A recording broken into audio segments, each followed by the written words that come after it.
26 November भारतीय लोकशाहीच्या इतिहासातील सर्वात अभिमानाचा दिवस. या दिवशी आपल्या देशाने स्वीकारलं जगातील सर्वात मोठं, सर्वसमावेशक आणि सर्वांना समान न्याय देणारं संविधान. डॉक्टर बाबासाहेब आंबेडकर आणि संविधान सभेच्या अथक परिश्रमातून तयार झालेलं हे महान शिल्प आपल्याला दिलं समतेचा हक्क, स्वातंत्र्याचा हक्क आणि व्यक्त होण्याचं स्वातंत्र्य. हे संविधान आपल्याला हक्क तर देतच, पण जबाबदाऱ्या देखील आठवण करून देतं. देशाची एकता, पर्यावरण संरक्षण आणि लोकशाहीचा आदर हे आपलं कर्तव्य आहे.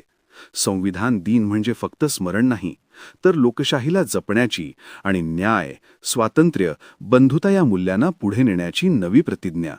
भारतीय संविधान आपल्या स्वप्नांचा पाया आणि आपल्या भविष्याची दिशा. संविधान दिनाच्या हार्दिक शुभेच्छा.